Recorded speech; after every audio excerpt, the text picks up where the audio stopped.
In this video, we're going to be talking about scientific notation, okay? We're going to be converting from number form to scientific notation, or we're going to be converting from scientific notation into number form or decimal notation, okay?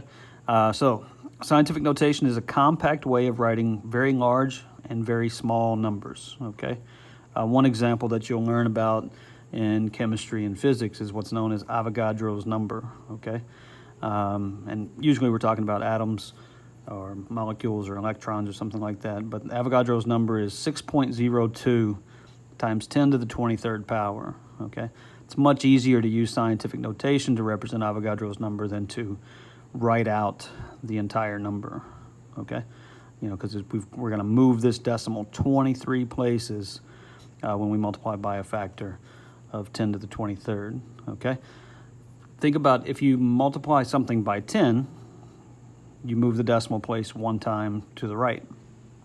If you multiply something by 100, you move the decimal place two times to the right, okay?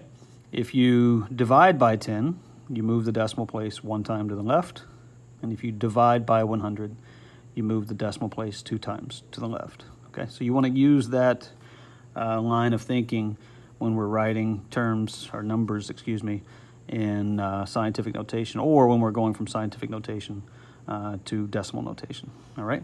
So number one here, we want to convert 8,625.126 into scientific notation, okay? To do that, our first number has to be between 1 and 10. It can be 1, but it has to be less than 10, so 9 point something. All right, so if you'll notice in number 3 here, the A value is 6, so that's between 1 and 10. And here it's 6.257, which is obviously between 1 and 10, okay? So I want to take this number, and I'm going to move this decimal place 1, 2, 3 times, okay? I want to have it between the 8 and the 6, okay? So I'm going to write that as 8.625126. So all I did was move that decimal place 3 times to the left, because this first number has to be between 1 and 10, all right? Now, the number of times that I moved it 1, 2, 3 times, okay?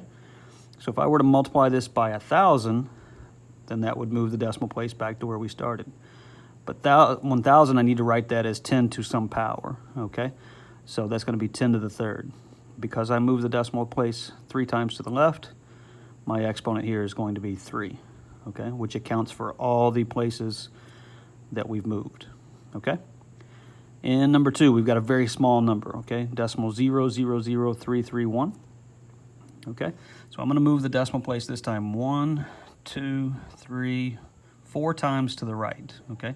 Because again, I need this number to be between 1 and 10. So I'm going to write that as 3.31, okay? 3.31. Now, because we're dealing with a very small number, this time it would be kind of like dividing by 10 to some power. Okay, but we want to write that in this form because that's what scientific notation is. So my exponent's going to be negative, all right? We went over negative exponents and the laws of exponents recently. Okay, so I'm moving the decimal place 1, 2, 3, 4 times to the right. So that means we're going to have a negative 4 as my power for the base 10, okay? If you were to multiply 3.31331 times 10 to the negative 4th power, you would get this value, okay? So with very small numbers, we're going to have a negative exponent here. With larger numbers, numbers that are bigger than 1, we're going to have a positive exponent here, okay? Now, converting from scientific notation to decimal notation, we need to understand there's a decimal right here after the 6, and we're multiplying by 10 to the 12th. 10 to the 12th is an exceptionally large number, okay? So I'm going to move this decimal place 12 times to the right, okay? So I've got my 6, and I'm going to be followed by 12 zeros. So the decimal was here. I move it 3 times to here, 6 times to here, 9 times to there, and then 12 times to get to that number, okay? So that's going to be, what, 6 trillion? All right, so this would be millions, this would be billions, so this would be trillions, all right?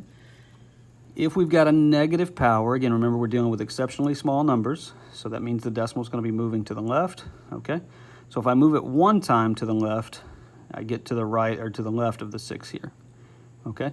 Then I'm gonna need 9 more places. So we're moving it 10 times, so I'm moving it once, and then I need placeholders. So I'm gonna need 9 zeros as placeholders there to get the decimal as far over there as I need to, okay?